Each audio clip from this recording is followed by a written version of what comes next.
오늘은 이승만 대통령에 대해서 좀 알기를 원합니다. 건국전쟁을 본 후에 또 생각을 한 부분도 있고 또 완벽 해설한 부분에 대해서 또 피칭을 좀 하려고 그래요. 오늘은 또 이승만에 대해서 많이 아는 귀한 분을 또 모시고 말씀을 듣겠습니다. 오늘 라이브 시작하겠습니다. 오늘의 주제는 건국전쟁입니다. 화제작이죠. 이승만 대통령을 주요 테마로 삼은 건국전쟁 다큐멘터리 영화가 지금 개봉된 지 지금 9일째 넘어가고 있습니다. 지금 관객 수가 제가 방금 네이버 영화를 검색을 해봤는데 24만 명으로 나옵니다. 어제만 하더라도 공식 집계가 18만 명으로 나왔는데 오전 기준으로 오늘 24만 명입니다. 파죽지세로 치고 나가고 있죠. 이 기사를 몰아서 미국까지 지금 LA에서도 개봉한다는 소식이 들려오고 있습니다. 그래서 이 영화를 어떻게 보면 되는지 제가 해설을 해드리도록 하겠습니다. 간단한 피드백 또는 리뷰 영상이 아닙니다. 해설입니다. 이 영화가 다루고 있는 주요 테마들 그리고 이것과 관련된 저의 견해 그리고 좌파들의 거짓 선동을 분쇄할 수 있는 각종 무기들을 제공하는 해설 시간을 갖도록 하겠습니다. 아무래도 이 영화가 한 1시간 40분짜리 다큐멘터리 영화다 보니까 이승만 대통령과 관련된 모든 이야기들을 할 수는 없습니다. 아주 이제 귀중한 전문가들의 인터뷰가 많이 실렸지만 그럼에도 불구하고 이승만의 친일 논쟁, 이승만이 한강 다리를 끊고 도망갔다는 일종의 설모 씨와 황모 씨가 주장하는 이런 황당한 이야기들, 이런 것들을 어떻게 반박하면 되는가? 영화 안에서도 충분히 제가 봤을 때는 우리 보수파 시민들은 설득될 만한 그 논거들을 가지고 전문가들께서 제대로 진실을 짚어주시지만 제가 오늘 말씀드리는 거는 중도 또는 나는 좌파 가족을 데려갔는데 이 사람은 도대체 어떻게 전향시켜야 되느냐 이런 논쟁이 나왔을 때 이런 어떤 눈높이로 제가 더 추가적인 정보를 드리길 원하고, 그리고 이승만 대통령의 업적, 토지개혁과 한미상호 방위 조약 교육 이런 부분에 대해서 또 업적을 조명해 주셨는데 저는 좀 더 추가적으로 좀 더 광범위한 관점으로 한미상호 방위 조약 교육 그리고 토지개혁을 제 나름의 관점으로 해설을 좀 해드리도록 하겠습니다. 요약을 하자면 이 영화가 다루고 있는 이승만의 오해와 진실 이것과 관련된 제가 추가 정보를 드리고요. 두 번째로는 이 영화가 다루고 있는 이승만 대통령의 업적에 대해서 제가 또한 해설을 해드리는 시간을 갖도록 하겠습니다. 그리고 4.19에 대한 얘기도 있으니까 마지막까지 꼭 시청을 해주시고 이 영상 하나만 보면은 건국전쟁 영화를 볼 때 정말로 재밌게 유익하게 쉽게 풍성하게 볼 수 있다 이렇게 생각하시면 되겠습니다. 그래서 제 해설을 보고 영화를 보러 가셔도 되고 영화를 보고 제 해설을 들어도 무방하기 때문에 오늘 즐겁게 시청해 주시면 대단히 감사하겠습니다.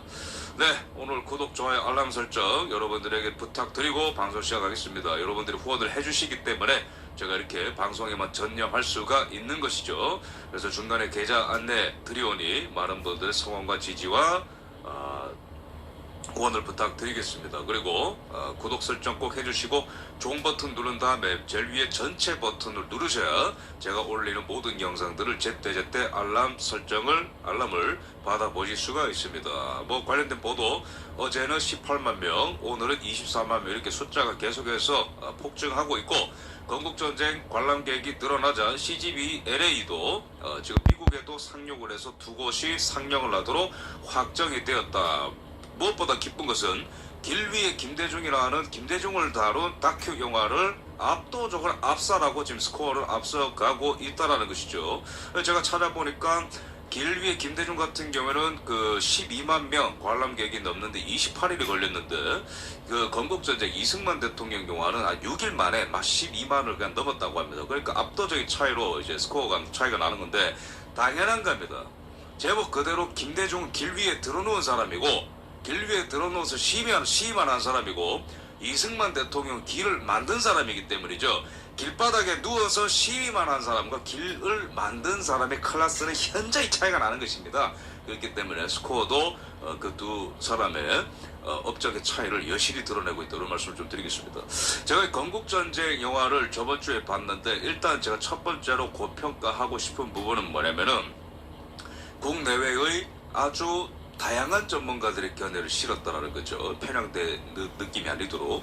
그래서 조지 워싱턴 대학교의 그렉 브레이치스키 요 교수님도 굉장히 인터뷰를 많이 하셨고, 캐나다 맥메스터 대학교의 송재현 교수님도 많이 나오시고, 그다음에 트루스 포럼 전문가들, 그다음에 뭐 우리나라의 교수님들 많이 나와가지고 역사 전문가분들이 나와가지고 인터뷰를 하는데, 일단은 폭넓은 전문가의 인터뷰를 실었다라는 게 굉장히 저는 좋았고, 두 번째로는 이승만 대통령을 우리가 이해할 때 무조건 부딪히는 게 두 가지 사건이 있습니다. 일반인들 같은 경우는 한강다리 폭파 사건, 그리고 두 번째가 뭡니까? 3.15 부정선거와 4.19죠. 그래서 독재자와 비겁한 사람이라는 어떤 프레임이 씌워져 있는데, 여기에 대해서 이제 정면 돌파를 시도하는 그 처음에 도입 부분이 저는 상당히 좋았고, 그다음에 이 업적을 다루는 토지개혁과 한미상호 방위조약 이런 부분이 이제 중반부에 이제 대부분의 그 분량을 차지하게 되는데, 이런 것도 이제 좋죠. 왜냐면 이승만 대통령의 오해를 벗겨냈다면 이승만 대통령의 업적을 알아야 되기 때문에. 그 다음에 세 번째로 제가 좋았던 거는, 제가 이승만 덕후기 때문에 이승만 대통령과 관련한 책을 제가 다 갖고 있고, 이승만 검색해서 논문을 제가 거의 다 읽어본 사람입니다. 근데 이승만 대통령과 관련해서 이런 일화도 있었는가 싶을 정도로 굉장히 어떤 숨겨진 어떤 이런 에피소드들, 예를 들어서 조선에서 한 여성 소녀가 하와이에 거의 노예처럼 팔려 나와서 한 여관방에 있는데, 그 아이가 있다는 거를 소식을 듣고 이승만이 혈혈 단신으로 쳐들어가서 미국 경찰들과 싸워가면서까지, 몸싸움을 벌여가면서까지 그 잃어버린 한 영혼을 찾아오는 그런 이제 일화라든가. 그다음에 조선시대 때 가장 불쌍한 것은 계집아이들이었다. 이승만 대통령이 개인적으로 그렇게 비천한 처지에 떨어져 있는 자들을 향한 연민을 가졌던 그런 어떤 에피소드를 굉장히 소소하고 하지만 더 우리의 마음을 적시는. 또한 이제 이승만 대통령의 그 1954년에 미국에 가가지고 정식적으로 한미상호 방위조약을 체결하고 뉴욕에 카프레이드를 했었던 그 동영상, 그것이 이제 보수파 진영 안에서도 사진만 간직하고 있었는데, 그 동영상이 감독님께서 미국 가가지고 직접 이제 찾아냈죠. 그런 어떤 자료들까지 첨가가 되면서 이 교수님이 말한 것처럼 역사를 공부하는 데 있어서 가장 중요한 작업은 문서와 기록 자료에 기초한 평가입니다. 그러니까 사실에 기초하면서도 감동적이고 폭넓은 인터뷰들을 여러 분야의 전문가들을 통해서 또 전해드릴 수 있는 생생한 사진과 동영상과 멋진 음악과, 그리고 샌프란시스코, 하와이 등 해외 로케도 굉장히 많이 다니셨고, 그래서 정말 많이 고생을 하셨고, 우리 대한민국의 어떤 건국의 정신을 바로 알릴 수 있도록 정말 열심히 노력하셨고 또 잘 만드셨다, 이렇게 생각을 합니다. 그래서 이 영화의 내용을 간단하게 요약하자면은, 일부 같은 경우에는 이승만에 대한 오해와 진실이겠죠. 특히 이제 한강다리 폭파 사건과 그 다음에 이승만 대통령이 있었던 때의 3.15 부정선거와 4.19 이것과 관련해서 이승만은 독재자다, 이런 어떤 오해에 대해서 또 그걸 깨고 진실을 알리는 일부가 있다면, 2부로 넘어가면 이승만의 토지개혁의 의의, 그리고 한미상호 방위조약, 그리고 이승만 대통령의 어떤 교육정책, 이런 것들이 사실 대한민국이 이제 뼈대를 만들어줬다라는 그런 어떤 파트들 굉장히 좋았습니다. 그리고 마지막에는 이승만 대통령의 마지막 모습까지 이렇게 그려내는데, 궁극적으로 이 영화가 이제 말하고 싶은 거는 이승만 대통령도 이승만 대통령이지만, 궁극적으로는 이 대한민국의 자유가 어떻게 가능했냐, 이 도입 부분에 이제 이런 영상으로 시작을 하죠, 그죠?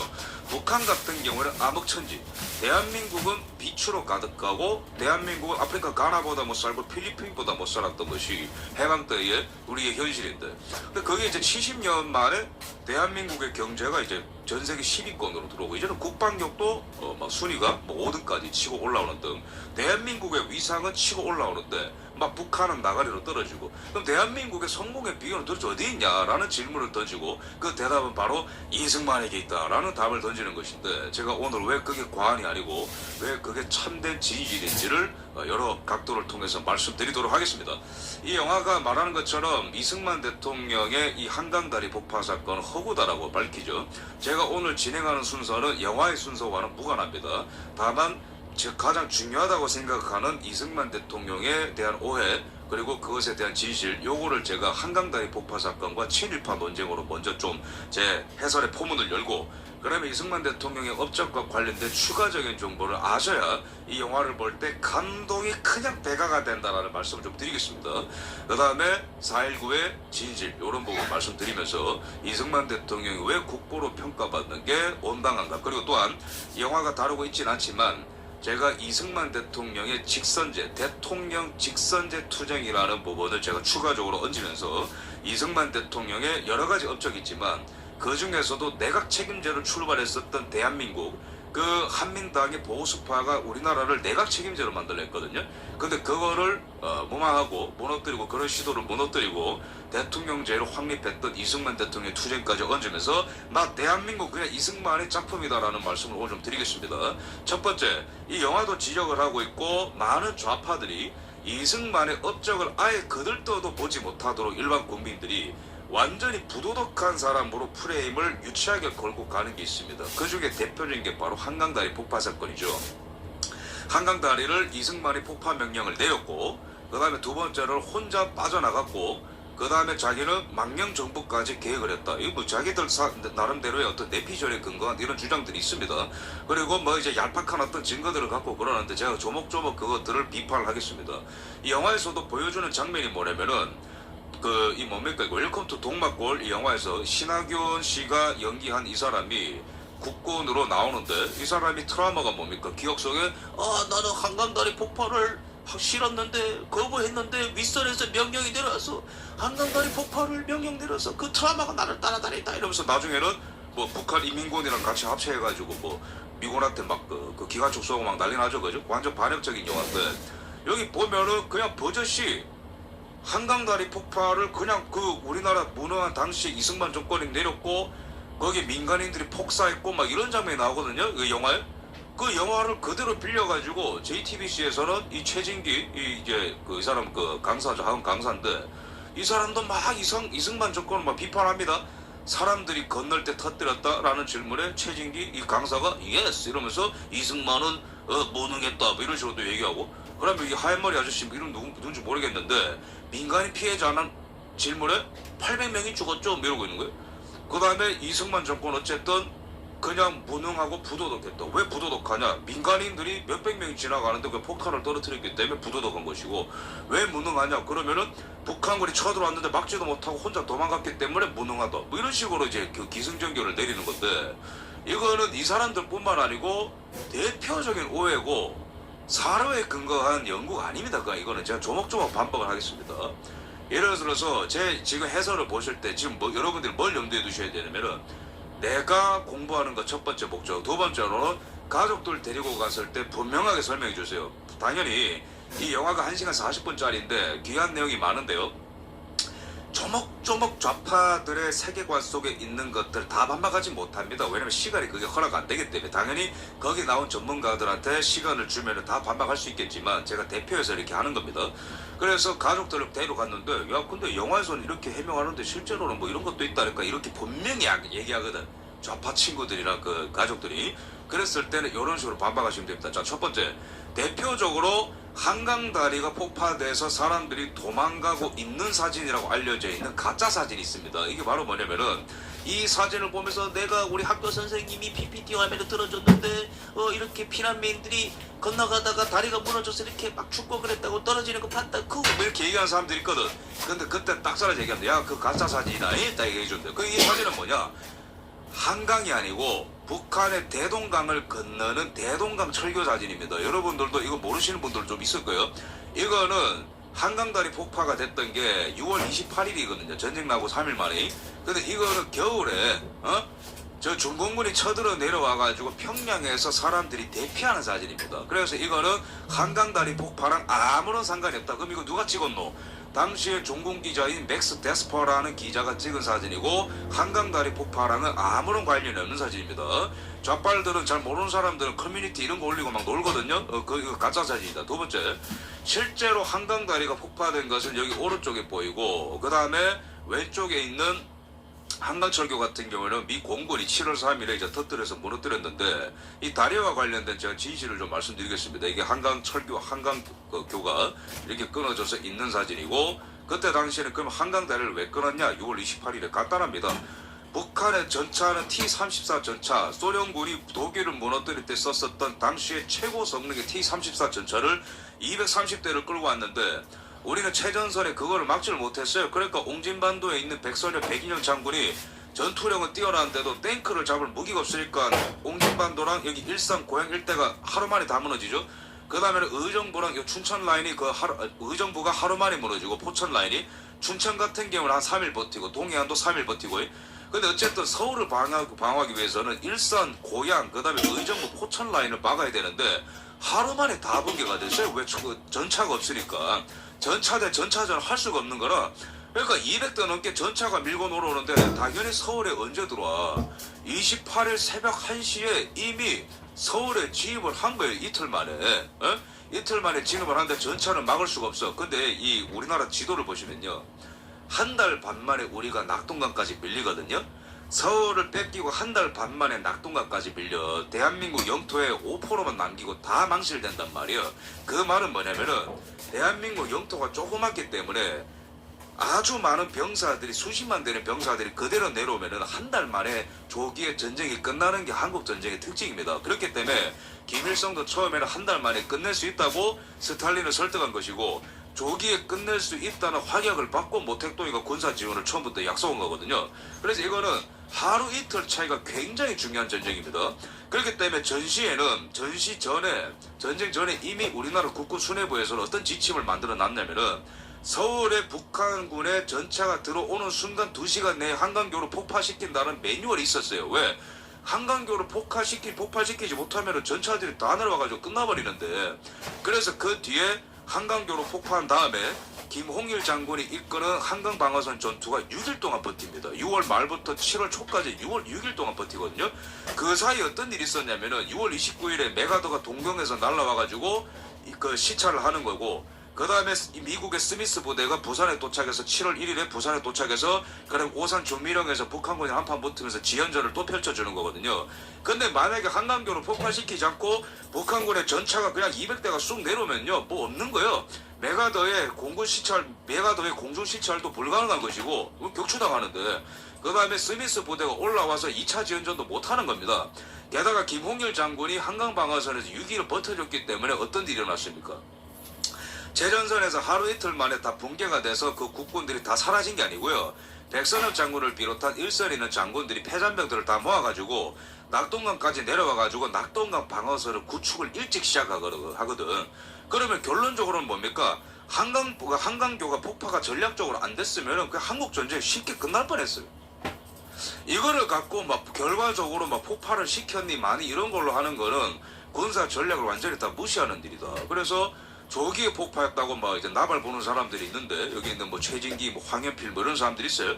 조기에 폭파시켰다는 사람들이 있는데, 당시에 서울에 북한군이 전차가 진입한 시간을 잘 봐라. 28일 새벽 1시에 진입을 했고, 한강교가 폭파되는 시간은 새벽 2시 반이거든요.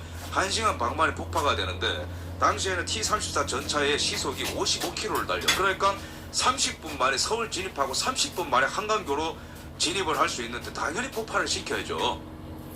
이거는 전략적으로 조기에 폭발했다 이런 말은 말도 안 되는 겁니다. 두 번째로 북한군이 한강교가 폭파가 돼가지고 못 건너서 전쟁이 지연돼가지고 이게 큰일 났다라는 얘기는 소련 군사 고문단도 당시 했던 겁니다. 그래서 쟤네들 입장에서 적은 국군이죠. 적은 한강을 도하하고 교량을 파괴했으며 한 남쪽 강변에 방어선을 조직하여서 조선인민군의 진격을 늦췄다면서 북한 수뇌부의 작전 미숙을 강하게 질타했습니다. 우리나라 국방부 군사편찬연구소에서 이렇게 번역을 한 이 책에 따르면은 당시 소련의 군사 고문단도 뭐 한다고 늑장 부리다가 국군이 한강교 폭파될 때까지 기다리고 앉았냐, 북한군들 질타할 때까지. 그리고 김홍일 장군이 그 결과로 한강 이남에서 6일 동안 한강 방어 전투를 펼쳤는데, 이것도 미군이 당시에는 3일만 버텨라고 얘기했습니다. 왜? 그 3일이 너무 중요하니까. 그 3일 동안에 미국 안에서 어떤 결정이 있을지 모르니까. 이게 그냥 파죽지세로 뭐 대전, 대구, 뭐 외관, 그 다음에 낙동강, 부산까지 그냥 쭉쭉 내려오면요, 미국 입장에서 이거는 곤란한 겁니다. 근데 3일만 버텨라고 했는데 김홍일 장군이 병력들을 이끌고 한강 이남에서 노량진, 여의도, 영등포 이런 데서 딱 진을 깔아가지고 6일 동안 버텼죠. 그래서 메가더 장군이 이때 비행기 타고 와가지고 위에서 시찰하고 이거 해볼 만하다고 그 결판 짓고 돌아가가지고 스미스 부대를 보내가지고 7월 1일에 부산에 스미스 부대가 올라오고 그 다음에 오산에 와가지고 7월 3일에 전투를 하는 거거든요. 스미스 부대가 또 시간을 벌어주고, 그러면서 일선에서 전투에서 소규모 전투에서 패했지만 백선엽 장군을 비롯한 백인엽 장군 이런 사람들이 패전멸 끌고 와가지고 낙동강에다가 방어선을 펼치고 그 다음에 인천 상륙작전까지 가는 거거든요. 그래서 이거는 전략적으로 무조건 끊었어야 되는 거고 그 다음에 한강 방어 전투가 용이하게끔 결과론적으로 그게 이어졌다. 그래서 여기서 북한군이 어마무시한 인명피해를 입는데 총 2100명 이상의 부상자, 사망자를 포함한 북한군이 피해를 입게 되는데 한강 방어 전투에서 이 피해는 개전 이후에 북한군이 서울을 점령하기까지 4일 동안 피해를 봤었던 인명피해의 2배에 달할 정도로 엄청나게 많은 피해를 입은 거예요. 한강 방어 전투 때문에. 그 뒤에 이제 낙동강 전투, 인천 상륙작전까지 쭉쭉 이어지는 전략적인 한 수였다 이렇게 좀 평가하겠습니다. 그 다음에 이승만 대통령이 뭘 했느냐 여기서부터 굉장히 중요합니다. 오케이 전략적으로는 뭐 알겠다. 일단 1차적으로는 좌빨들이 막 우리가 팩트로 얘기하면은 막 인정하기 싫은데 표정 썩으면서 오케이 전략적으로 알겠다. 근데 이승만은 뭐 했는데 뭐 이렇게 묻거든요. 거기에 대해서는 구체적으로 시간별로 알려주면 좋아요. 이승만 대통령이 전쟁 발발 후에 바로 도망간 게 아니고 제가 도망이 뭔지 이따가 제가 김일성 케이스로 보여줄 건데 나중에 우리가 서울을 수복하고 평양을 수복하잖아요. 근데 도망이 뭐냐면요. 김일성 같은 경우는 10월 12일에 이미 평양을 버리고 도망가거든요. 근데 그 전에 북한 인민군한테 뭐라고 교서를 내렸냐면은 피로써 땅을 지키자 얘기해놓고 지가 먼저 도망갔어요.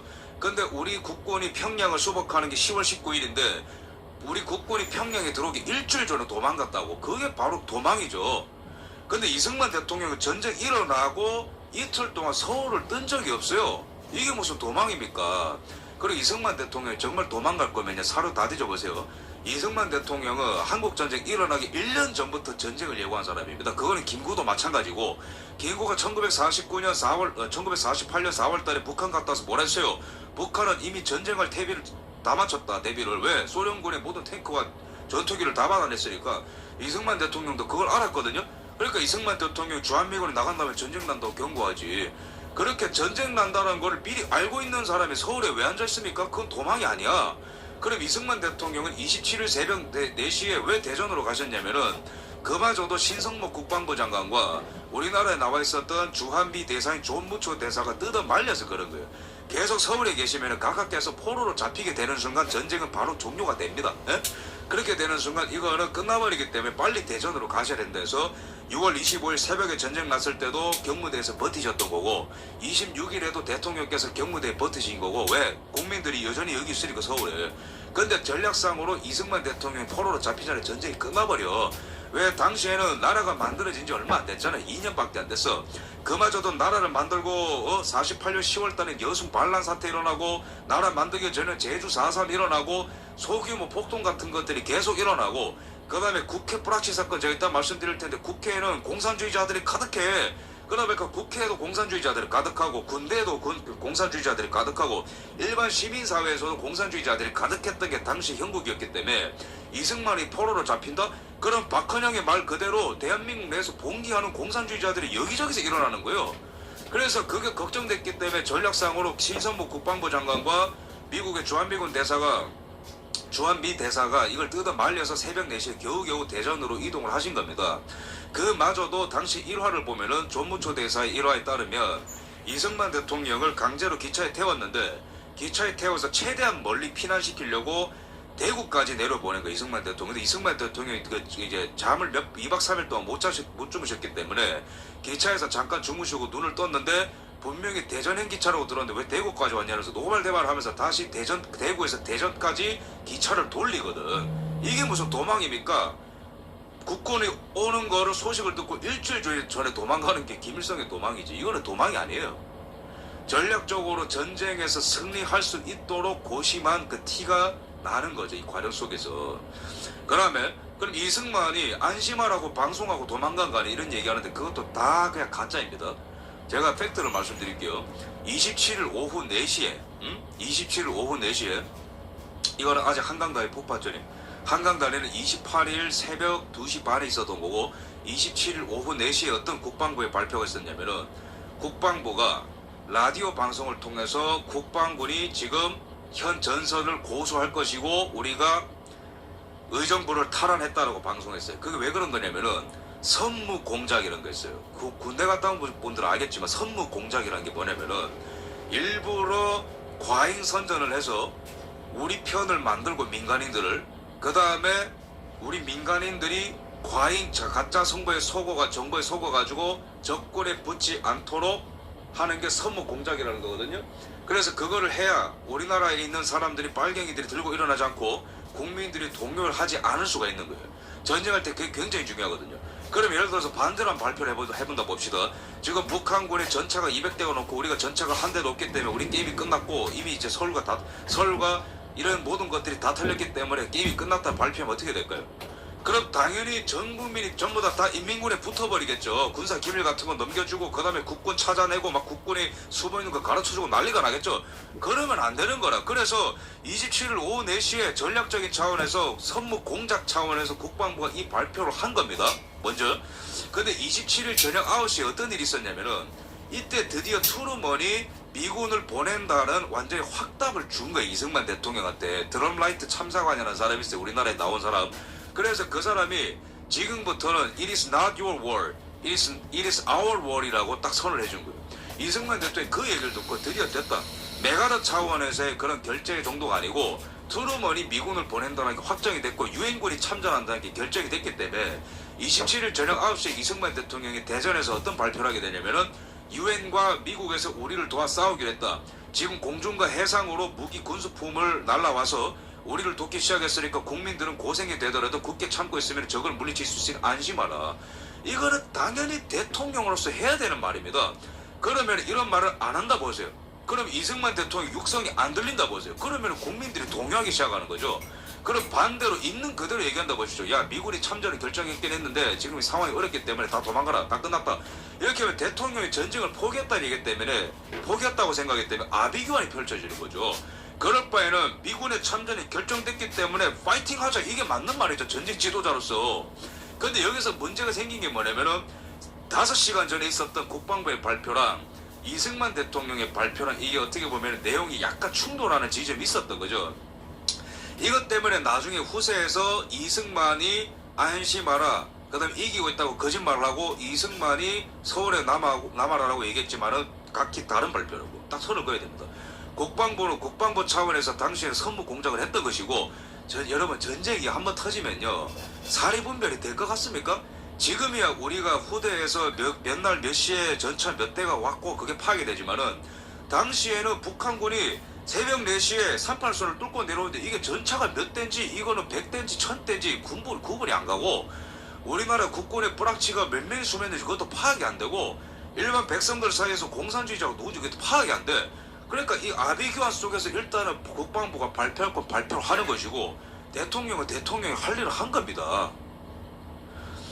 그 다음에 이승만 대통령은 나중에 8월달이 되면은 여기 오른쪽에 있는 조무초 대사가 이때는 정황이 더 어려졌어요. 대전까지 이제는 뺏길 그림이 된 거예요. 그래서 이때는 부산으로 도망을 가셔야 된다 얘기하니까 이승만 대통령이 여기서 뭐라 얘기했냐면은, 주머니에 있는 권총을 빼들고 나 도망 안 간다고. 응? 인민군 쳐들어오면은 내가 내 아내를 쏘고, 그 다음에 북한군 인민군을 쏘고, 그 다음에 내가 내 스스로를 쏴서 자기를 죽을 거니까 도망 같은 소리 하지 마라. 이런 말 한 사람이 무슨 도망자입니까? 말이 안 되는 거죠. 그 다음에 그래도 한강교를 폭파시켰기 때문에 민간인들이 죽었지 않냐. 그거 아까 800명 죽었다 이렇게 얘기하죠. 그죠? 이거는 좌파들이 공공연하게 그냥 확정된 사실로서 얘기하고 돌아다니거든요. 그거 아닙니다. 제가 이것도 말씀드릴게요. 800명이 죽었냐, 이거는 아주 소수의 증언에만 의존하고 있는 설입니다. 설. 그래서 이거를 갖고 원래는 신기철 인권평화연구소장이라는 사람이 여러가지 전쟁 관련된 책을 보니까 다 800명, 600명, 1000명 이렇게 얘기해놨길래, 처음에는 이 사람이 2004년인가요?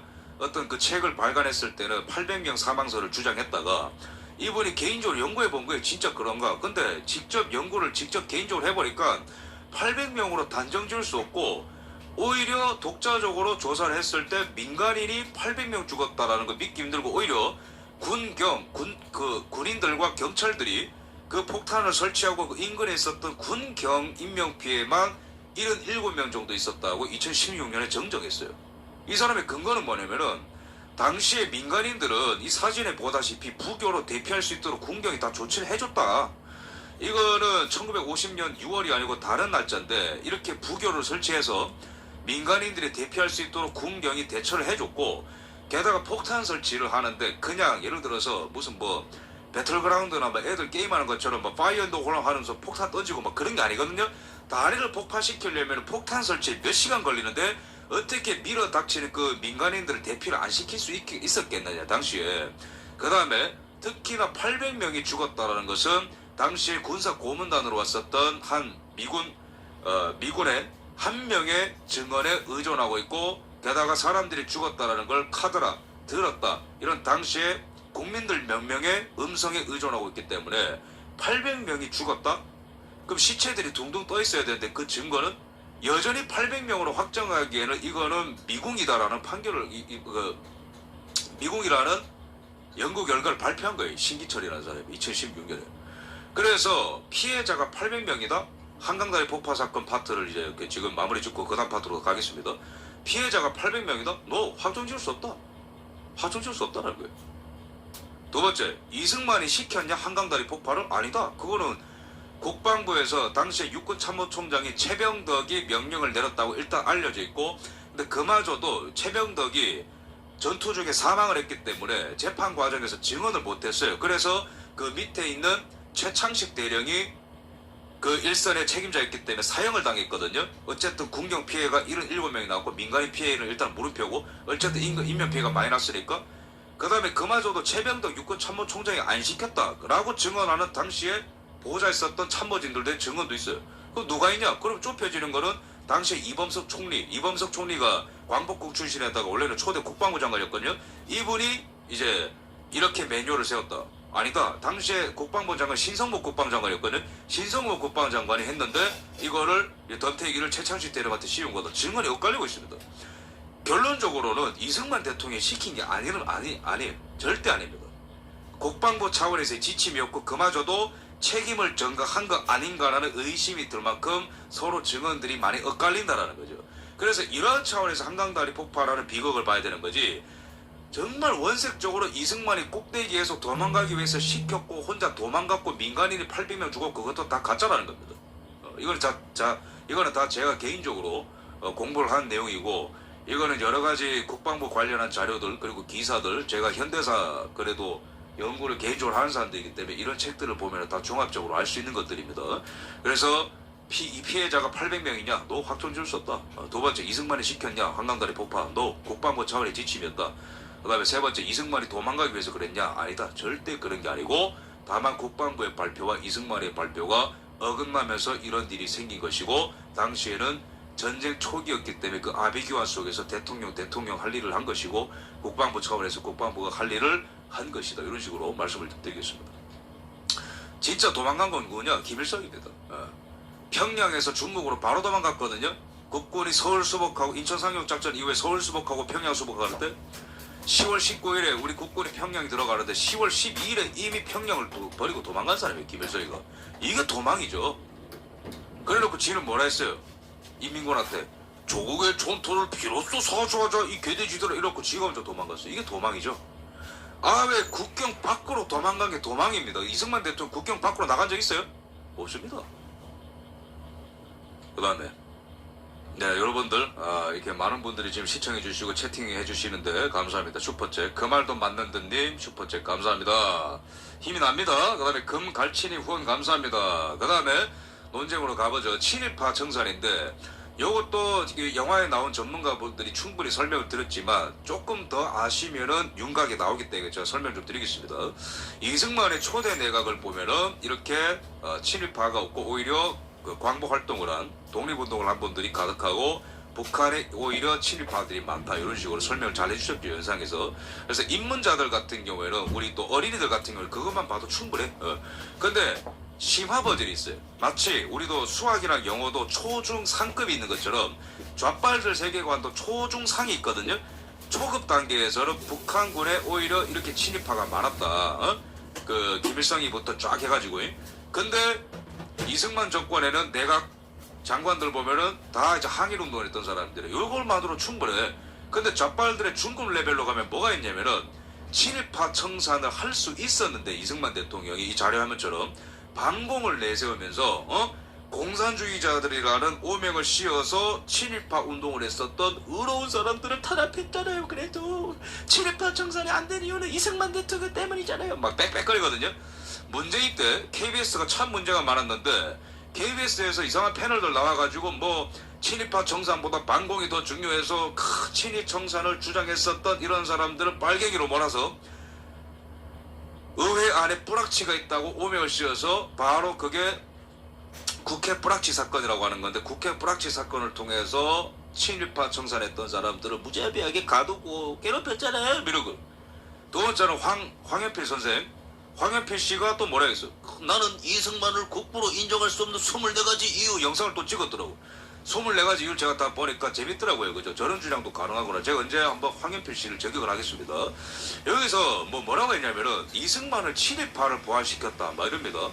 그러면서 반공 뿌락치 사건, 국회 뿌락치 사건을 통해서 친일파 청산을 주장하던 사람들을 막 이렇게 몰아냈지 않냐. 그래서 당시 이승만 대통령이 했던 말을 갖고 조롱을 하는데, 이승만 대통령이 당시에 뭐라 했냐면은 지금 반란분자와 파괴분자가 처처해서 살인을 하고 이런 일들이 일어나고 있는데 친일 범죄가 있는 자라고 해서 처벌을 아직 보류하고 목하의 위기를 종돈시켜서 인명을 구제하며 질서를 유지하는 것이 지혜로운 정책이 아닐까 한다. 무슨 말이냐면은 이승만 대통령이 당시에 담화문을 발표한 건 뭐냐면, 지금 처처해서 테러가 일어나고 공산주의자들은, 그다음에 공산주의자들이 막 깽판을 치고 방화를 하고 있는데, 살인도 하고 있는데, 일단은 이런 반동분자들을 잡기 위해서는 친일 경력이 좀 있더라도 일단은 치안 유지를 위해서 처벌을 보류해야 되는 거 아니냐. 이승만 대통령이 이런 얘기를 했던 거죠. 여기에 대해서 이제 막 침을 튀기면서 어떻게 그럴 수가 있냐, 공반공이면 다냐 이러면서 이때 이승만 때문에 친일 청산이 안 됐다 이런 얘기를 하거든요. 제가 이런 사람들을 위해서 대한민국의 역사를 좀 입체적으로 좀 말씀을 드리겠습니다. 그리고 여러분들도 영화를 같이 본 분들이 궁금해서 질문할 수 있거든요. 근데 내가 그 황현필 유튜브 보니까 그 이승만이 괜한 사람들한테 빨갱이 누명 씌워가지고 친일 청산 안 한 거라는데 자신의 권력을 경고하기 위해서 이런 얘기를 하거든요. 그럴 때 여러분들 흥분하지 마세요. 흥분하지 마시고, 야 이 빨갱이야 이렇게 하면 안 됩니다. 아주 여유있게 팝콘을 딱 입에 털어 넣으면서 딱 사이다 한 모금 딱 쪽 빨고, 그거는 말이지 이렇게 하면서 얘기해 주면 되는 거예요. 연대별로 봅시다. 황현필을 비롯한 설민석, 그 다음에 이런 사람들은 반공을 이유로 친일 청산을 밀었다는 프레임으로 가져가는데, 당시에는요 반공이 생존입니다. 아저씨들. 사태를 쫙 보세요. 48년 2월 7일 대한민국 건국 이전에 남로당의 27폭통이라는 게 있었어요. 이게 뭐냐면은 전국을 뒤집어 엎어보자. 당시에는 쌀값도 폭등하고, 왜냐면 우리나라가 일제로부터 해방된 이후에 쌀이 별로 없는 데다가 전국에서 디아스포라 조선인들이 몰려오다 보니까 수요는 너무 많은데 공급이 안 돼. 그래서 쌀도 부족하고 쌀값도 오르고 막 미군이 화폐 정책 잘못해가지고 인플레 폭발하고 막 전국에 장난 아니거든. 그러니까 남로당이 이거를 기회를 활용해가지고 전국에 있는 노동자들을 들고 일어나요. 저 파업하고 철도 파업하고 통신 파업하고 그 막 교사들 파업하고 난리가 났거든요. 그게 남로당 27폭동이라는 겁니다. 그 다음에 이게 선거 방해거든요. 이게 김구가 북한 가가지고 김일성이랑 쎄쎄쎄 하던 시기랑 거의 겹칩니다. 그 다음에 제주에서는 어떤 일이 일어납니까? 제주 4.3 사태 일어나는데, 물론 그 제주 폭동 이후에, 제주 폭동 맞습니다. 김대중 전 대통령도 폭동이라고 했어요. 제주 폭동 이후에 정말로 안타깝게 과잉 진압 과정 속에서, 저는 과잉 진압이라는 그 말도 굉장히 저는 조심스럽게 평가하는데, 왜냐면 이전에 공산주의자들이 먼저 아녀자들과 친일파라고 낙인 찍고 거기 사람들을 무차별로 죽이기 시작했으니까. 어쨌든 그 다음에 굉장히 강력한 군경의 진압이 시작되죠. 거기서 인명피해가 생긴 건 안타깝게 생각하지만, 기본적으로 제주 4.3은 나중에 북한 정권에 부역하는 김달삼이가 일으킨 폭동이거든. 그래서 이것도 목적이 뭡니까? 간단히 김달삼이가 나중에 북한 가서 뭐라고 얘기해요? 대한민국의 선거를 해방하기 위해서 제주 4.3 폭동 일으켰다. 그러니까 대한민국은 8월 15일에 건국이 되지만요, 5월 10일에 총선이 일대 총선이 있어서 국회의원을 뽑지만요, 48년 전후로 계속 전쟁을 했던 나라야, 이 나라가. 그 주동자는 누구냐 이거야. 민주주의를 떠들고 사회주의를 떠들고 평등을 떠들었었던 반동분자들이 했던 것인데, 문제는 일부 게릴라가 했었던 제주 4.3, 그 다음에 노동자의 27폭동뿐만 아니고 48년 10월 달에는요 우리나라 군 내에도 공산주의자들이 있어요. 이게 여순 반란 사건이라는 거거든요. 그래서 여순 반란 사건을 통해서 우리나라의 군인들이 무차별 학살당했습니다. 여순에서. 군이 우리나라 대한민국 군한테 반역을 일으킨 사건이라고 48년 10월에 언제 대한민국이 건국이 되고 2달 뒤에 일어난 사건입니다. 그러니까 경찰에도 불확치가 있고 군대에도 불확치가 있고 시민 조직에도 불확치가 있고 게릴라 조직에도 불확치가 있다. 이게 바로 48년 49년의 풍경입니다. 예? 근데 여기서 더 심각한 게 뭐냐면은 대한민국 국회에 간첩이 있었다니까 당시에. 그럼 이승만 대통령이 그 사람들을 검거하라고 명령 내린 게 49년 6월 달에 국회 불확치 사건이거든요. 근데 이 사람들은 이런 역사 강사라고 이름을 달고 있는 사람들은 완전히 본질을 왜곡을 하고 자신들의 불리한 거는 다 눈을 감고 여기 있는 사람들이 공산주의자들이 아니라고 계속 디펜스를 쳐주는데 제가 그거를 다 이제 반론하겠습니다. 그리고 이때는 정말로 위험했던 게 뭐냐면은 주한미군이요 철수를 하고 있었어요. 49년 1월 달부터 이미. 근데 이승만 대통령이 너네 공산주의자들이 이제 낙인 찍고 체포한 사람들이 김약수 국회 부의장을 비롯한 이런 네임드들이거든요. 근데 이 사람들이 당시에는 친일파를 제거하자는 주장뿐만 아니고 뭘 주장했냐면은 주한미군 철수를 주장하고 있었어 당시에. 왜 그랬을까요? 대한민국을 적화시키기 위해서. 그럼 이 사람들 체포하지 말까? 그게 빨갱이 머리야? 대한민국을 지킨 사건이죠. 그거는 친일파 청산이랑 연결지는 건 말도 안 되는 겁니다. 당시의 시대상을 제가 구체적으로 해설을 해드릴게요. 당시에 48년 5월 10일에 국민들이 간접선거로 국회의원들을 각 지역에 뽑았어요. 지역선거로. 그래서 당시에는 이런 식으로 전국이 뒤덮였는데 지금이야 우리가 무슨 뭐 국민의힘이니 민주당이지만 이때는 개판 5번째입니다. 정당이 이렇게 많아요. 대한독립 촉선 국민회 이승만 대통령을 따르는 이 사람 55명, 그래 한민당 29명, 그러면 각종 정당들이 막 이렇게 있는 거예요. 김구를 따르는 한독당 무소속이 85명이랬대. 이게 무슨 말이냐면은 나는 정체를 밝힐 수가 없고 나한테 좌파 이념을 묻지 말아라. 나는 민주주의자니까 이런 사람들이 쫙 걸렸다는 거예요. 전국에. 여러분 독재하잖아요. 히틀러가 어떻게 했는 줄 아세요? 히틀러는 정당 활동을 허용을 안 해준 사람입니다. 히틀러는. 그게 독재야. 처음에 의회를 장악을 하고 그 다음에는 총리직까지 가져가지고 그 다음에는 의회 같은 거 활동 못하게 해요. 그 다음에 레닌과 스탈린이 의회 활동 허락해줬어요? 다 쌈 싸먹어버리지. 일당 독재. 김일성이가 여러가지 정당을 허용해줘요? 그마저도 공산당 내부에 있는 여러가지 소련파, 연합파, 상해파 이런 사람들 다 제거해버리죠. 이거는 독재가 아니고 자유민주주의 출발입니다. 근데 그 자유민주주의라는 그 틈바구니를 뚫고 들어와가지고 이런 뿌락치들이 들어왔는데 그 사람들이 누구냐면은 제일 왼쪽에 김약수 이 사람이 국회 부의장이었어요. 그냥 저 말단에 그냥 그 국회의원 중에 한 명이 아니고 국회 부의장을 했었던 김약수가 빨갱이라고. 나중에 이 사람들 전부 다 월북해서 김일성 정권에 부역했던 사람들입니다. 근데 이 사람들이 대한민국에 합법적으로 일대 총선에서 당선돼서 국회의원들이 돼서 뭐 어떤 행동을 했냐면은 첫 번째 49년 2월 주한미군 철수를 요구합니다. 이미 주한미군이 나가고 있어요. 근데 나가래. 두 번째 정부 불신임 표결 건의서. 이건 뭐냐면은 공산주의자들을 과잉적으로 진압하고 있는 이승만 정권 물러나라 이러고 있는 거예요. 나라 만든 지 얼마 됐다고. 그 다음에 여순 반란 사건은요, 그냥 제주 4.3은요 공부하기도 복잡하고 참 안타까운 사안이 많이 섞여 있거든요. 근데 여순 반란 사건은 그런 게 아니에요. 그냥 반역입니다. 대한민국 14연대가 대한민국 정부와 국권에 대해서 반역을 일으킨 사건이거든요. 우리나라 장교들 집단 처형시키고. 그때 이후로 국가보안법이 만들어져서 그나마 이런 공산당들을 제어할 수 있었어요. 우리나라가 49년부터. 근데 그 국보법도 반대했던 사람들이 이 국회 프라치 사건의 주역들입니다. 이 네 사람들. 근데 이 네 사람뿐만 아니고 이 사람들이 선동을 해가지고 47명이나 다 사인을 했어요. 이 사람들이 주장했던 것보다 주한미군 철수, 국가보안법 반대, 세 번째로는 친일이라는 딱지만 붙으면 무조건 다 그냥 숙청. 근데 이게 얼마나 위험한 거냐면은 이미 이 주장이 왜 위험한 거냐면은 영화에도 나오지만 김구가 북한에 올라갔다 내려와가지고 뭘 얘기해요. 북한에서 내가 뭘 봤냐면은 김일성 뒤에 있는 완성되어 있는 인민군을 바라봤다. 마음만 먹으면 바로 그냥 적화가 된다. 본인도 인정했어요. 김구가. 그게 언제냐면 48년 4월달에 있었던 일이거든. 근데 이 사람들이 주한미군 나가라, 우리나라 국군이 아직 무장도 안 돼 있었던 상태. 왜? 미군이 우리나라 안 도와줬기 때문에. 이때 당시에는 한국전쟁 전이죠. 근데 미군을 나가라 이러고 있어요. 북한은 다 준비 태세가 됐는데 이거 말장난이죠.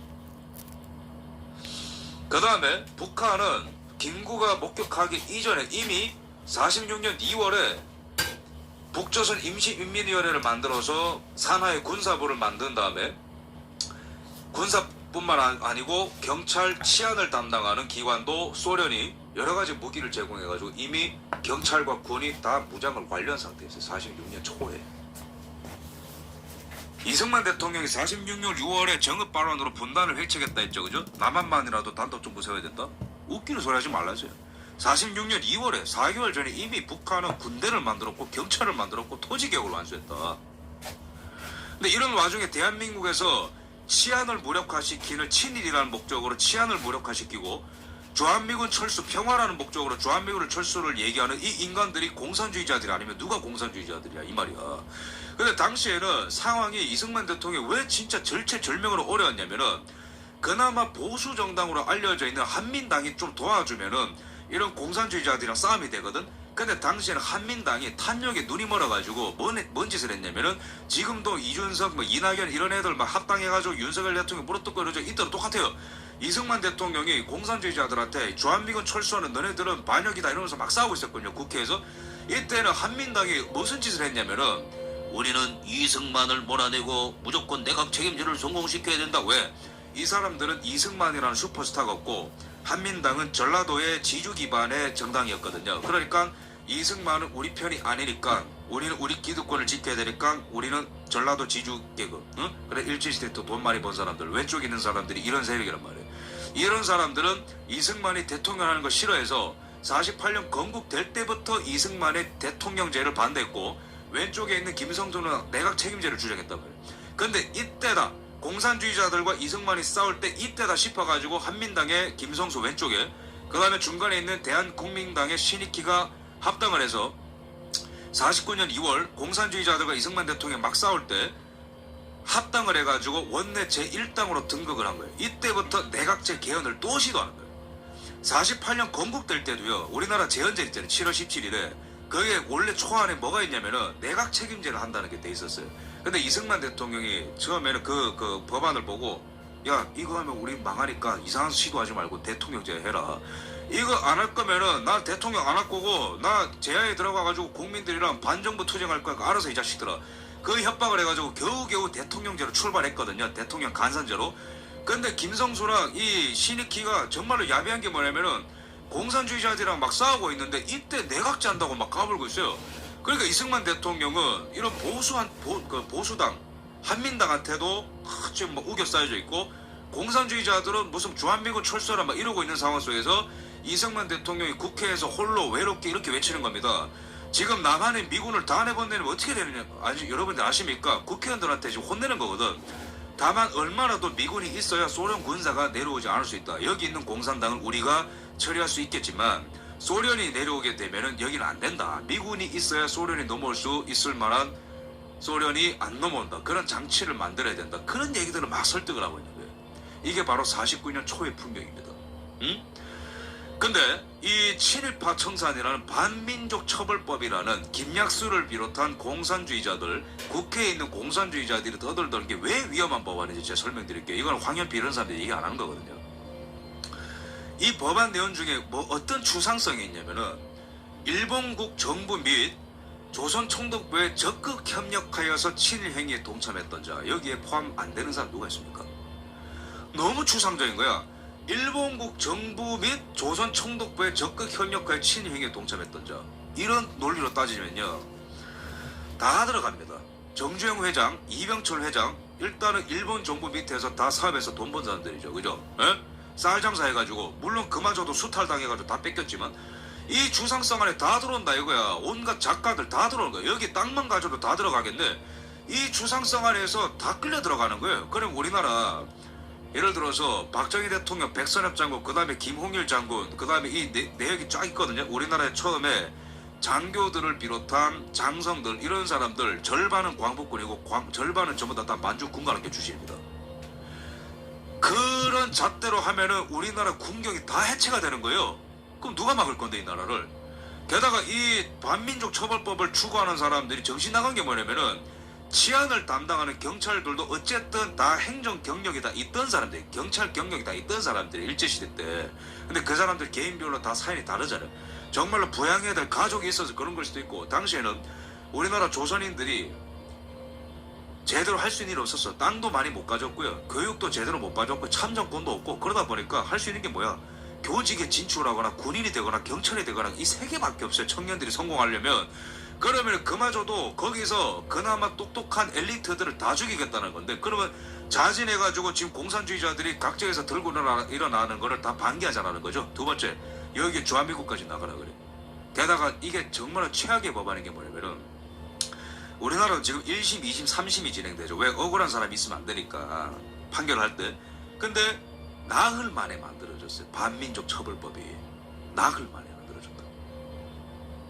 그마저도 그 내용이 뭐냐면은 산심이 아닌 3번 판결을 받는 게 아니고 단심 1심 만에 그냥 너 7일판 나겠지고 바로 그냥 감옥에 가둔다는 거예요.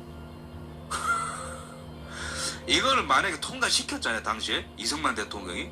그러면은 이 나라는 그냥 스스로 붕괴하는 겁니다.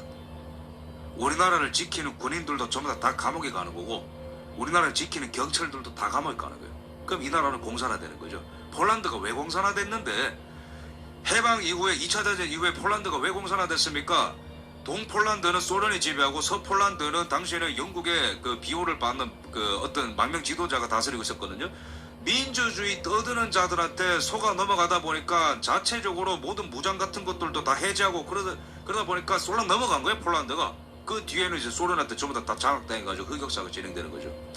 이승만 대통령이 49년 9월 달에 이런 그 반민족 활동을 하는 사람들을 처벌하자, 이런 사람들은 오히려 국가의 적이고, 왜 지금 친일 논쟁에 대해서 이승만 대통령이 어떤 기준을 제시했고, 친일 논쟁이 있지만 왜 이 사람들이 일단은 판결을 유보해야 되는지를 이승만 대통령이 뭐라 얘기하냐면은, 물론 외적에게 아부하고 악질적인 반민족 행위를 감행한 자를 처벌하는 것은 민의가 지향하는 바고 우리가 다 같이 각오하는 바이기 때문에 이거는 내가 원론적으로 찬성한다. 친일파를 청산하는 것 자체에 대해서는 찬성한다. 극악무도한 사람들, 정말로 뭐 완전히 뭐 조선 총독부에 기생하고 뭐 광복군들 뭐 그 기밀 같은 거 팔아넘기고 이런 사람들은 나는 처벌 찬성한다. 다만 내가 주장하는 거는 반민족 행위자를 처벌하는 것은 정부가 완전히 된 후에 하자는 것이다. 옳다는 것이 곧 승리를 장담하지 않는다는 거예요. 옳은 거를 주장하다 우리가 공멸할 수 있다는 걸 자각을 해야 된다. 무엇보다도 이승만 대통령의 성견지명이 있는 게 뭐냐면은, 이 문제를 처리함에 있어서는 내외 정세를 참고하여 할 점이 허다한 것이니, 이게 핵심입니다.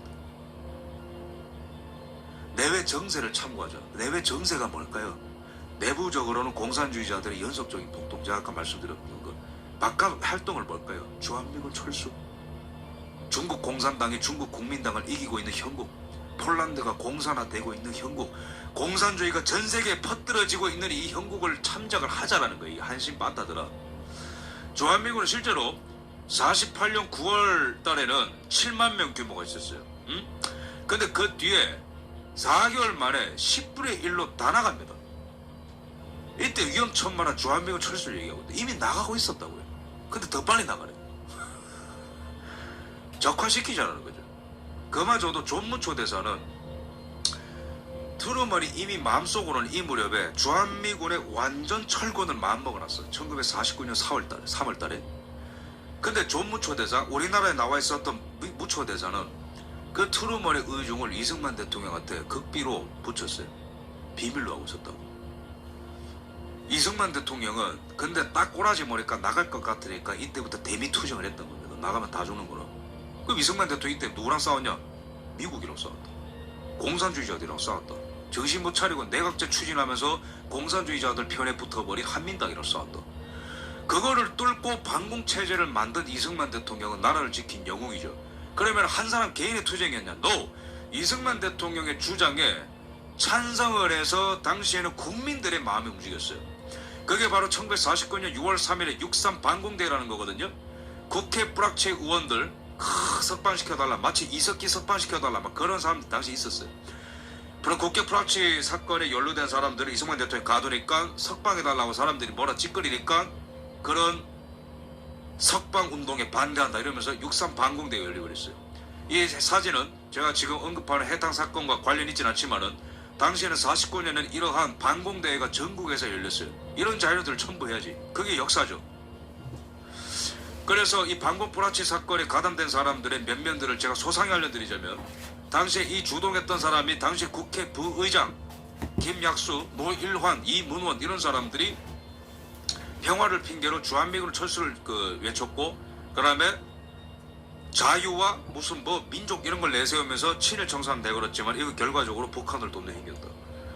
그래서 이승만 대통령이 이런 사람들을 전부 다 13명을 일단 그 핵심 가담자들 13명을 체포를 했고 그다음에 이 사람들은 10년에서 최하 3년까지 실형을 선고받고 서대문 형무소에 수감됐는데 근데 이 사람들이 재판받는 와중에 한국전쟁이 일어났는데 이 사람들 핵심 가담자들 김약수를 비롯한 뭐 이문원 이런 사람들 있잖아요. 전부 다 월북을 했습니다. 그 다음에 북한에서 다 죽었어요. 처형당한 사람도 있고 자연사한 사람도 있습니다. 문제 좀 정리하겠습니다. 당시 대한민국 체제전쟁 중이었다. 연속된 폭동이 진행 중이었다. 그래서 반민족 처벌법 친일이라는 딱지만 붙으면 다 잡아 죽이자라는 그 발상은 시대적 현실과 맥락을 무시한 위험천만한 정치적 숙청이자 우리나라의 안보와 치안을 스스로 해체하는 자멸행위이며 주동자들은 주한미군 철수와 국보법도 반대하던 공산주의자들이다. 후에 이들은 북한의 사주를 받은 것이 드러났다. 여기에 대해서 박원순과 민족문제연구소 만든 사람들은 그마저도 이승만의 날조라고 얘기하죠. 그죠? 친일파 청산을 주장하던 사람들은 김일성의 사주를 받은 것이다. 그게 이승만 대통령이 이 사람들을 체포하던 논리였습니다. 근데 박원순을 비롯한 좌파들은 그 아직도 부인하고 있거든요. 아니다. 자료가 다 있습니다. 스티코프 일기, 이 사람이 북한 정권 만들어준 사람이죠. 이 사람의 일기에 따르면 뭐라 나와 있냐면 당시에 북한 노동당이 남조선의 국회의원들 중에 일부를 자신들 편으로 끌어들였다. 다 나와 있잖아요. 노동당의 지령에 따라서 이들 국회의원들은 국회안에서 남조선에서 시행되는 미군 정책 및 남조선 정부 당국의 권위를 무너뜨리기 위해서 여러 요구사항을 제기했고 그 다음에 반민족 범죄를 폭로하고 법안을 수정하도록 노력했고 주한미군 철수를 요구했다. 다 나와 있네. 그 다음에 북한이 공식적으로 인정했어요. 1997년 5월 27일 노동신문에 따르면 성시백이라는 간첩의 공작에 따라서 48년부터 국회 안에서 공산주의자들 활동했는데 국회의원들까지 포섭이 되었고 대담하게 공작을 벌여나갔다. 그리하여서 국회 부의장 누구죠? 김약수를 말하는 거죠. 수십 명의 국회의원들을 포섭했다. 그래서 국회 연단에서 외군 철퇴 이거는 미군 철퇴를 말하는 철수를 말하는 거죠. 이런 걸 발표했다. 다 나와 있어요. 이게 무슨 빨갱이 몰입니까? 대한민국을 지킨 행위죠. 네. 그 다음에 3.15 부정선거와 4.19는 제가 이승만 대통령의 마지막 모습을 얘기할 때 이따가 최종적으로 말씀드리고 이승만 대통령 업적에 대해서 말씀드리겠습니다. 여기까지 여러분들이 제 방송 여기까지 딱 듣잖아요. 웬만한 상급 좌파들이랑 이 논쟁에서 붙어도 거의 다 얘기입니다. 여기까지 공부한 사람들 없어요. 좌파들 다 선동에 불과하기 때문에. 토지개혁, 이 이승만 다큐에서 토지개혁에 대해서 이렇게 언급을 하시고 이 그 업적과 의의에 대해서 조명을 하시는데 정말 탁월합니다. 여기에 덧붙여서 그러니까 제가 오해하지 마세요. 제가 더 많이 안다 그런 건 절대 아닙니다. 다만 1시간 40분 안에서 여러 가지 주제를 다뤘기 때문에 이 건국전쟁 영화에서 하나하나 이슈가 굉장히 중요한데 이게 좀 더 들어가서 설명을 하면 더 이렇게 입체적으로 이해되는 부분이 있어요. 제가 보충 설명한다고 이해하시면 돼요. 잠깐만 슈퍼챗이 너무 많아서 제가 좀 읽고 가겠습니다. 네, 중국 공산당에서 어떤 일이 있었습니까? 40년대부터 50년대까지 무상물수 무상분배 토지개혁을 하거든요. 여러분 중국 역사를 공부할 때 제가 팁 하나 드릴게요. 그냥 큰 북한이라 보시면 돼요. 그러면 중국 현대사 공부할 때 쉽습니다.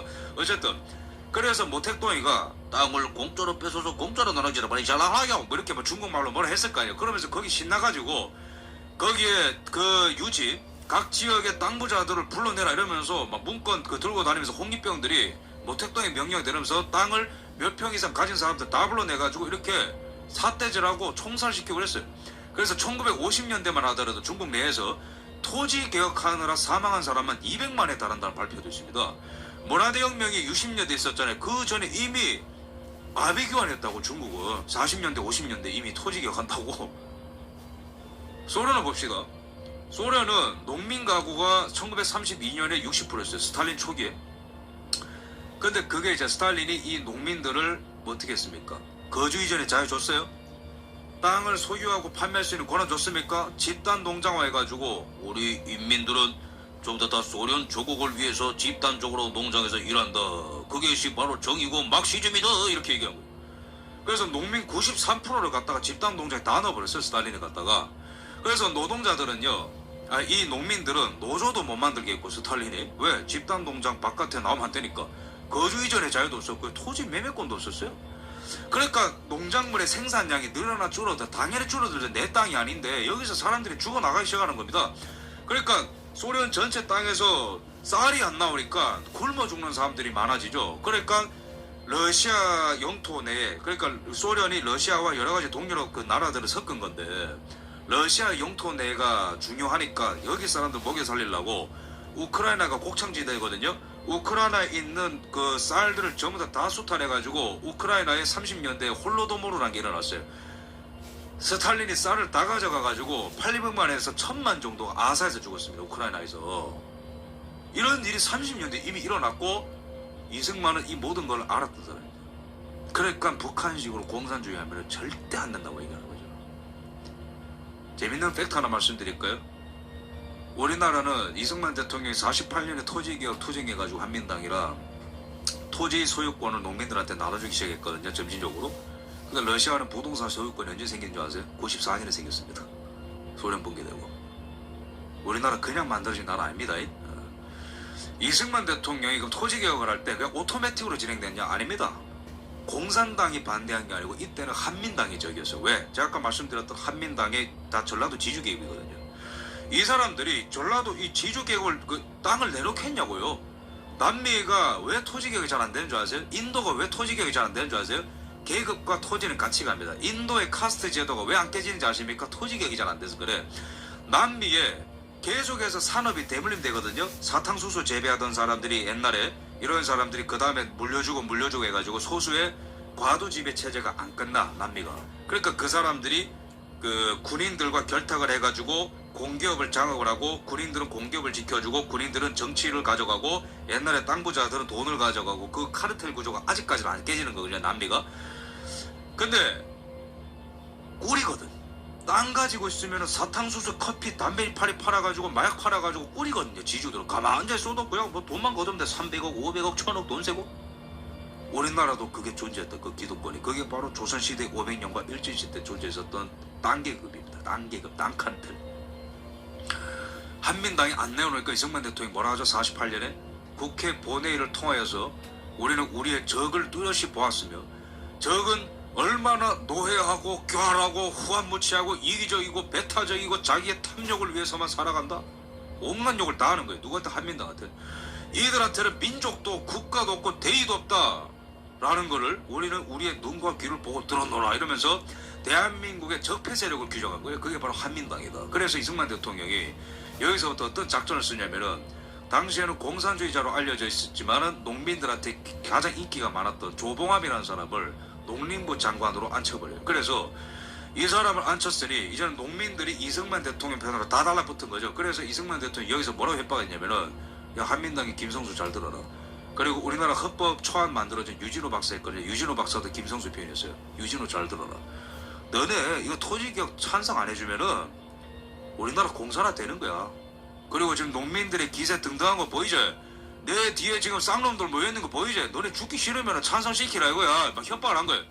그래서 김성수랑 유진호가 머리를 맞대고 이거 통과 안 시켜주면 우리 북한처럼 공부를 배우는 거예요.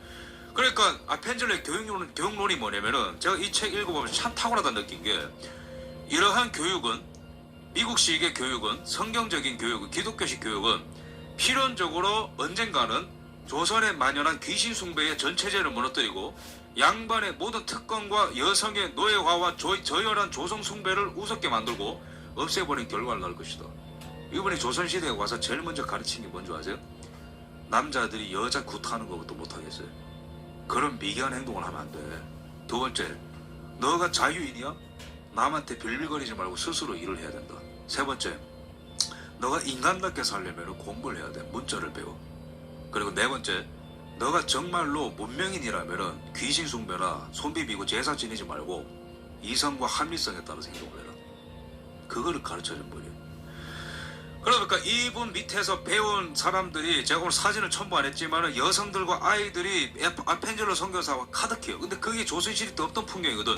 어디 여성들이 그 교육을 받아요? 여성 선교사들이 와가지고 여학당 만들어주죠. 거기에 여성들이 이제 화학 수업을 배우네. 청년 이승만이 보고 배운 거는, 조선이 망한 거는 백성들이 타락했고 백성들이 노예화됐고 백성들이 무지했기 때문에 타락한 것이다. 내 언젠가 나라 만들면 다시는 그런 꼬라지 보지 않도록 글자 가르쳐 줄 것이고 민주주의 가르쳐 줄 것이고 이성을 가르쳐 줄 것이고 스스로 일할 수 있는 기반을 닦아줄 것이다. 그게 이승만이 그렸던 비전입니다. 그러니까 하와이 때부터 이런 학교를 만들죠. 여성들이 다닐 수 있는.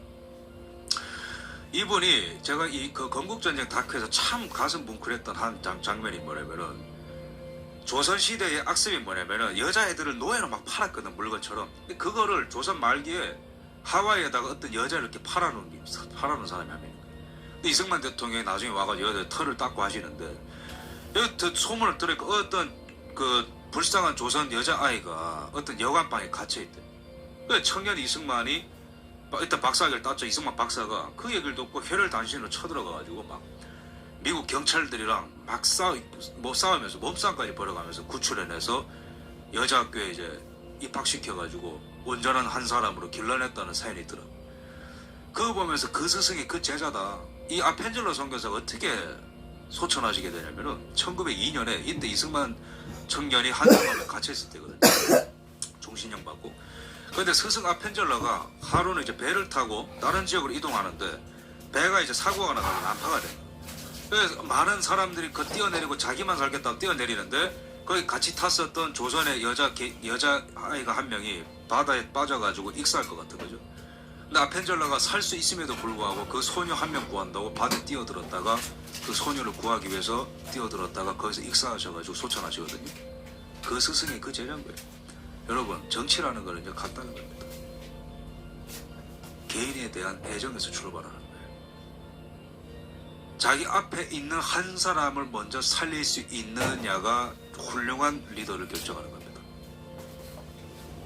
거기서 다 출발하는 거거든요. 대통령제에 대한 어떤 이런 것도 좀 말씀드리고 싶은데 지금 너무 길어서 짧게 말씀드리겠습니다. 이승만 대통령의 대통령제와 한민당의 이 내각 책임제는 48년에 건국 이전에 헌법 만들 때부터 부딪혔고 50년에 또 시도하고 이승만 대통령이 그거 막아서고 52년에 전쟁 중에서도 시도하는데 그거 막아서고 대통령 직선제 겨우 만드는 거거든요. 이승만 대통령이 48년에는 간선제로 당선된 분이고 그러면은 내각 책임제라는 내각 그 개헌 시도를 다 깨뜨리고 52년엔 대통령 직선제, 그 부산 정치파동으로 이제 이루신 분이죠. 그거는 이제 설명하면 너무 길고 정치파동은. 그래서 대통령 직선제를 만든 분인데 이분의 업적 중에 저는 대통령 직선제가 정말 중요한 업적이라고 보는 사람입니다. 저는. 왜냐면 당시에 유진호를 비롯한 내각 책임제를 왜 하고 싶었냐면 김성수 이런 사람들이 국회도 저그들이 그다음에 국회에서 총리를 뽑아서 총리가 마음에 안 들면은 내가 불신임을 내걸어 가지고 총리의 그 목숨을 없애는 게 그 임기를 그냥 단축시키거나 아니면 그 자리에서 총리를 하야시키는 게 내각 책임제의 골자잖아요, 그죠? 일본이 그걸 하고 영국이 그걸 하고 있거든요. 근데 김성수를 비롯한 이런 사람들이 정권의 안정성을 위해서 그거를 하자고 했거든요. 근데 그거는 말이 안 되는 게 뭐냐면은 내각 책임제가 안정적으로 뿌리 내린 곳은 영국과 일본입니다. 왜 그런 줄 아세요? 섬나라거든, 두 나라는. 게다가 거기는 국민 통합이라는 게 다른 나라들보다 훨씬 더 빠르고 효과적으로 일어났던 것이고 외부의 방해와 간섭이 약할 때 그걸 성공했던 케이스거든. 일본 같은 경우에도 섬이니까 메이주시 할 때도 그렇고 영국도 프랑스에 대한 반발시 때문에 민족주의가 빨리 퍼졌고 외부의 침략으로부터 굉장히 안전한 곳이란 말이에요, 영국이. 그러니까 국론이 좀 분열될지라도 총리가 교체가 될지라도 전체적으로 국가가 나아가야 될 방향성이 크게 차이가 없으니까 안정적으로 굴러가. 근데 대륙형 국가인데 내각 책임질 했다가 개판된 케이스가 있거든요. 그게 바로 프랑스입니다.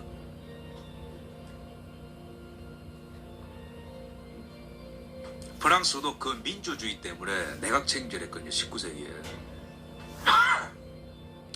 프랑스사를 연구하다 보면은 프랑스 혁명이 1789년에 일어나는데 그 뒤에 나폴레옹이 또 해보고 왕도 해보고 했는데 다 안 되니까 19세기 중후반부터 내각 책임제를 하거든. 내각 책임제를 해요. 1차 대전까지 한 7, 80년 하는데 근데 그때 아무것도 안 됩니다. 경제정책 이런 거 했다가 바로 총리 교체되고요.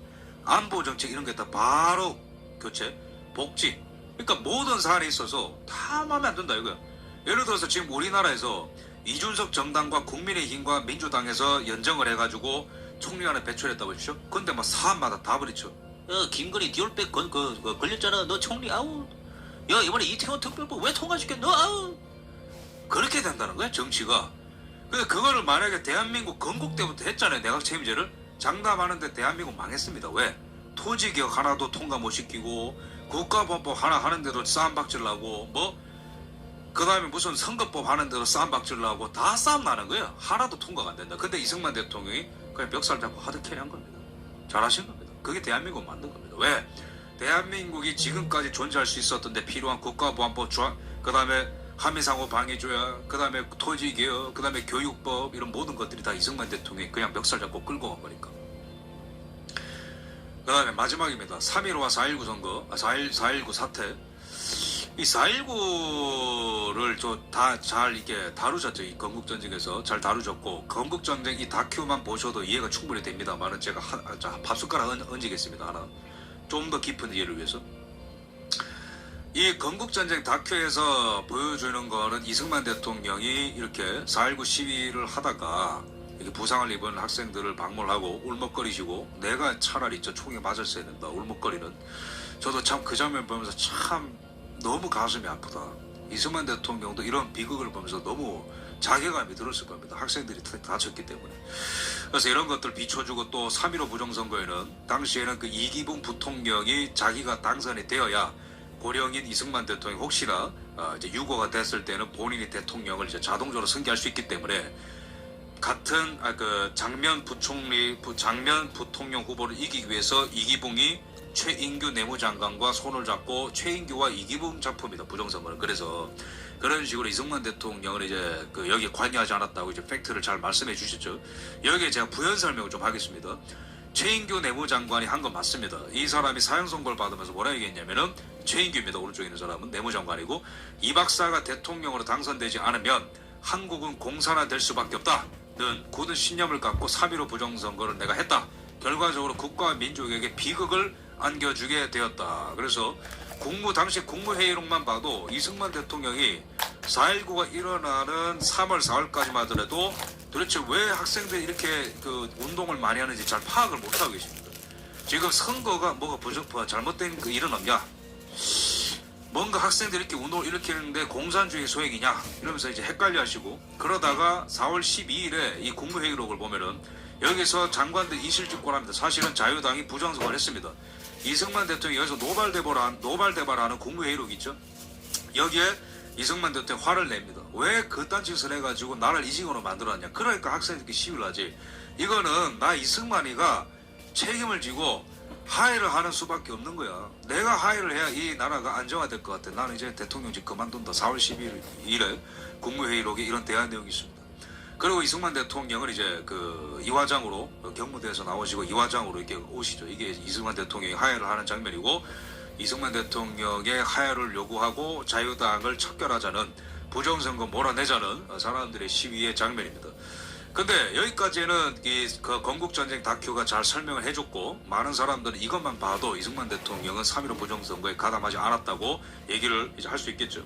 정리하자면 3.15 부정선거는 대통령이 되고 싶었던 이기붕 부통령 후보가 당시에는 이승만 대통령이 고령이었죠. 이때는 60년이었기 때문에 이승만 대통령이 75년생이니까 85세죠.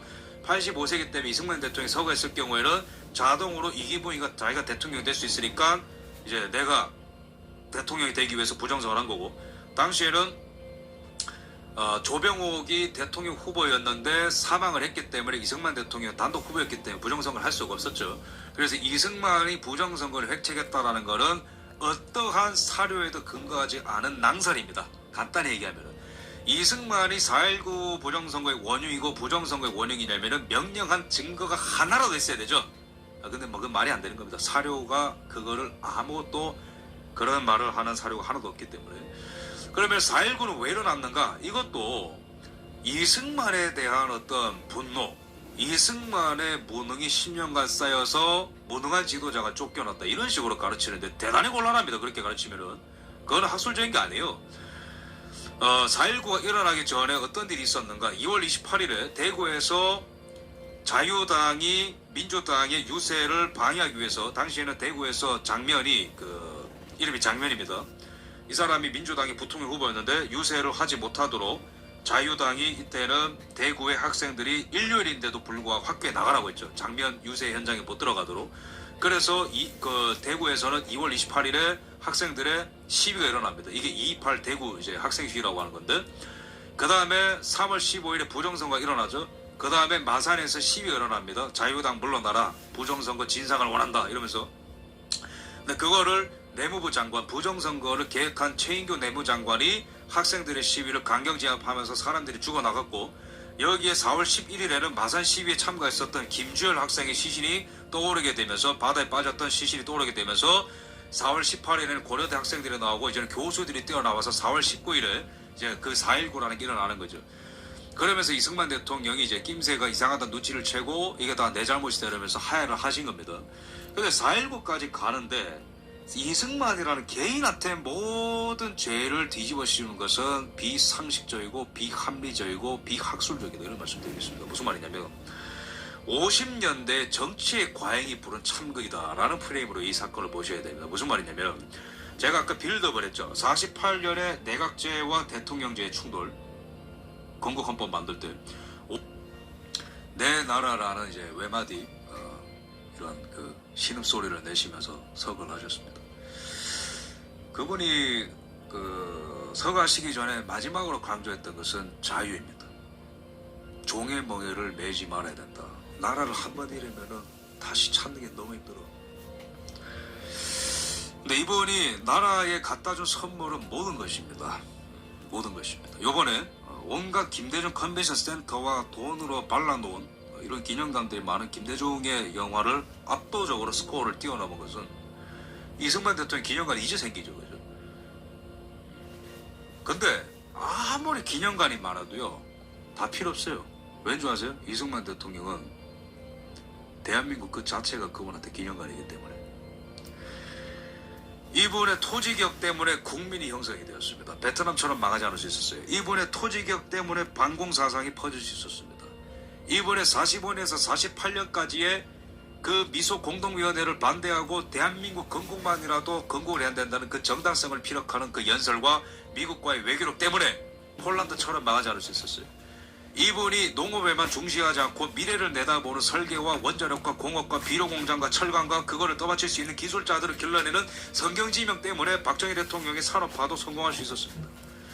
이번에 한미사고 방위조약 때문에 미군의 진주로 인해서 다시는 대한민국이 흔들리지 않는 나라가 될 수 있었어요.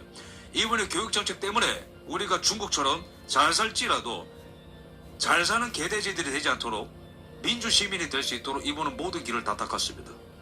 이분은 모든 것을 주고 모든 것을 내려놓고 가셨어요.